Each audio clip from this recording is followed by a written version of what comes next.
Hey, thank you for checking out this video. So what I'm going to do is show you how to install the Radian Talon safety for AR15s, AR10s, and for you fancy guys, SR25s. It's an ambidextrous 45 to 90 degree safety. I'm going to be putting on this Noveske build. I have a Noveske lower and a couple of the tools I have here. This is basically just laid out in my kitchen. I threw an old towel down, but you're going to need a screwdriver because you're going to be removing the pistol grip. I do have like a multi-tool. This is a Leatherman. If you don't have punches, because typically multi-tools have something that will substitute for a punch because you're gonna have to remove some small pins and that will help you. Also has a screwdriver. And I'm using Croil, but you can use any kind of lubricant you want and a couple of Q-tips because you're gonna wanna lube a couple of small parts as you go through this. Not as intimidating as it sounds. If you've ever done, if you're kind of ready to move up, like I remember the first time I installed a pistol grip or put on a new flash hider, takedown pins, things like that. This isn't that hard. It really isn't. It's about a 5 to 7 minute job. Just take your time and we're going to walk through it step by step. All right, so I'm going to jump forward to just getting the lower strip down and we'll get going.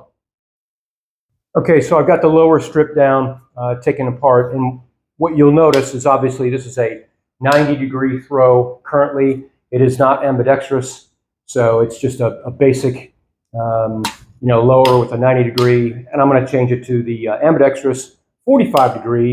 That's what I'm going to install on this today. So having said that, let's unpack it. We're going to kind of go through this together because I haven't even opened this yet. So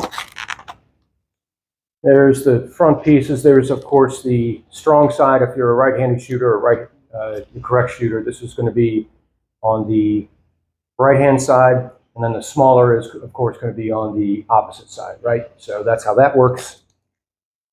There's a couple of small pieces in here. It looks like an Allen key, some small pins, a couple springs, and a detent. So we're going to set that aside because we won't need that right now. I'm going to set this aside. And what we're going to do is, first step is remove the pistol grip. So get your screwdriver and just very simply remove the pistol grip. Okay, so first things first is we have to remove this, the pistol grip. So just get a simple screwdriver. Mine requires a flathead. It should be fairly straightforward. I've got the instructions right here that I'm going to refer to throughout. But very simply, yeah, just you'll notice as you look inside the pistol grip, some of these have like a little cover you have to pop off. This is a Magpul, so I had to pop that out. But you can look down inside and see it, and you just simply line up the unscrew it. I kind of keep tension on it, and there's a reason why. So I go further because I don't want the pistol grip to come loose or fall off. And I like doing it on a white cloth like this, and here's why. Just very gingerly, when it starts to come loose, take it off. Because as you recall, there's the screw on the inside. See this small spring? You don't want that to fall on the ground, that it bounces around, you can't see it. And there's also a small detent. So there's that small detent. If you've never done this before, there's a small hole right here. I hope you can see it. Let me clean my gun. But see right there? So there's the screw that secures the pistol grip, and right next to it, there's a detent button, and there's that small spring that keeps tension on this safety. So I set those things aside, and I set that aside over here. We're good. Next that comes off is this safety. I don't know if this is going to give you too much of a problem. Hopefully. Look at that. Slides right out. Sometimes you'll have to mess with the trigger hammer and release some tension and use the small punches for that, but it looks like mine just came right out. So fortunate for me. Okay, so here is what was in that small little baggie.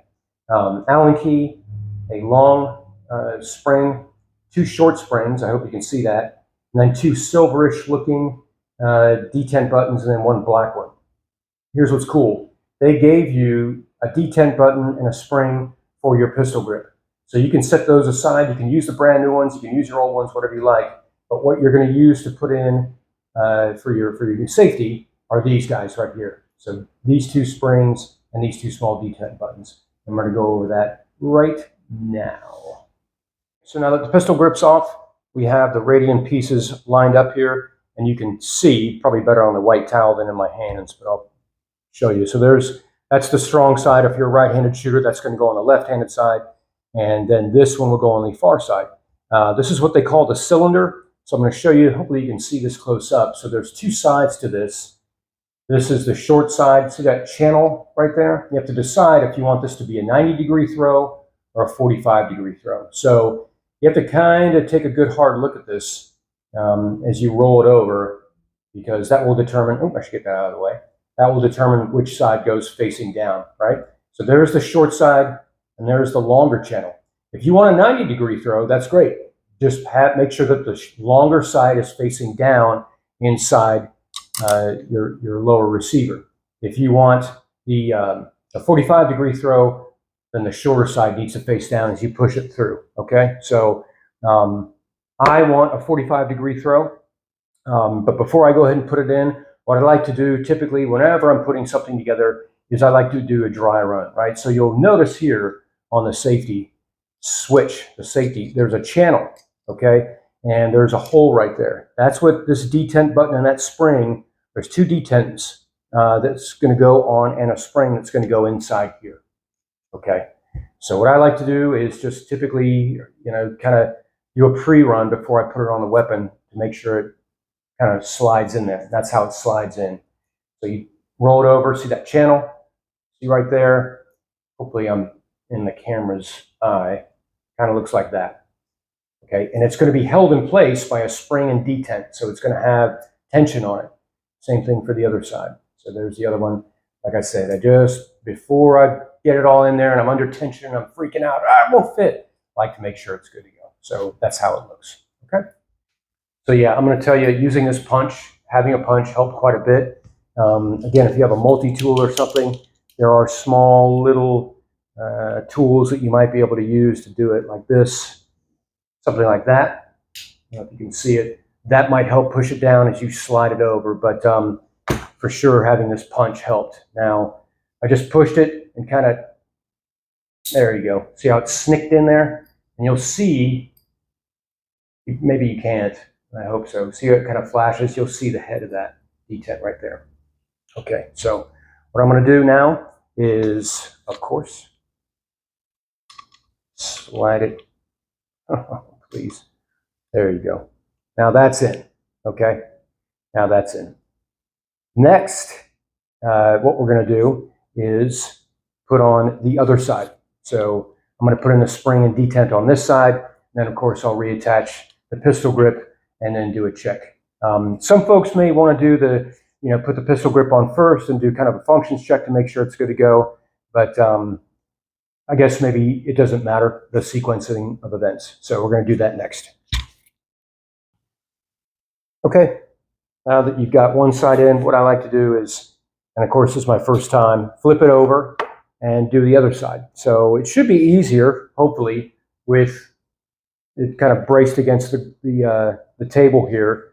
You take again that small screw goes in first, and then you put the detent button in, drop of oil in there, use your punch or whatever you might have to push that detent in, and then slide that safety over the top, the safety selector switch. So I'm going to do that real quick. I'll probably edit it so you don't see me struggling.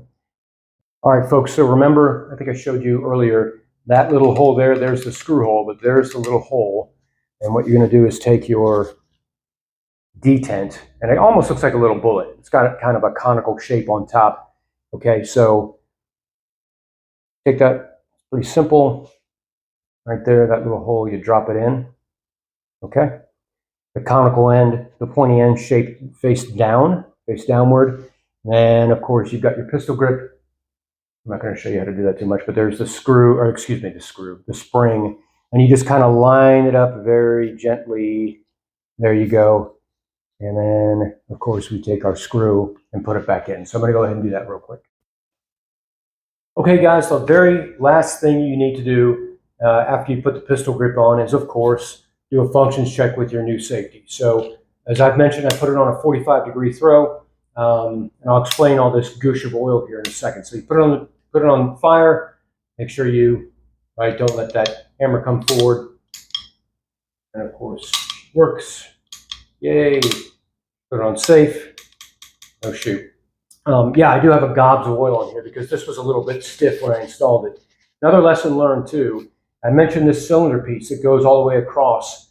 Make sure it's seated all the way to the right when you put this small detent back in and before you put your pistol grip in. So this is pushed all the way through to the right, and I don't know if it's just this lower, but it just happened to be. I didn't have it seated all the way to the right. I dropped this detent button in, put the small spring in with my pistol grip, screwed it on, and it wasn't working.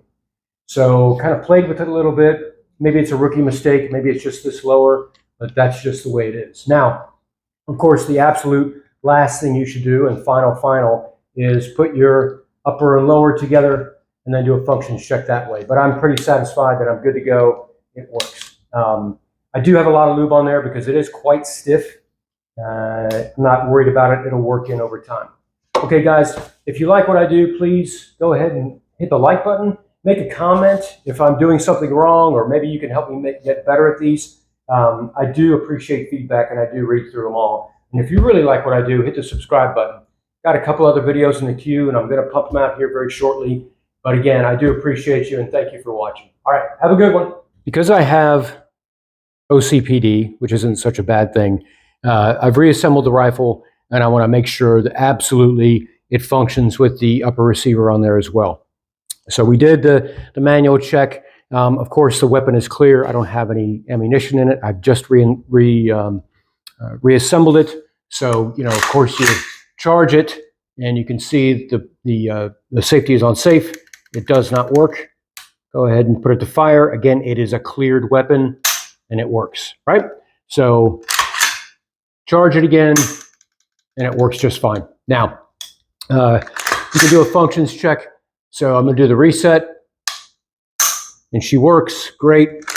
Charge it again, put it back on safe, check it. I just had to do that to let folks know that, yep, that's one of those final things. Just heaven forbid there's some weird quirk in there. Okay, this time I mean it. Have a good one, guys.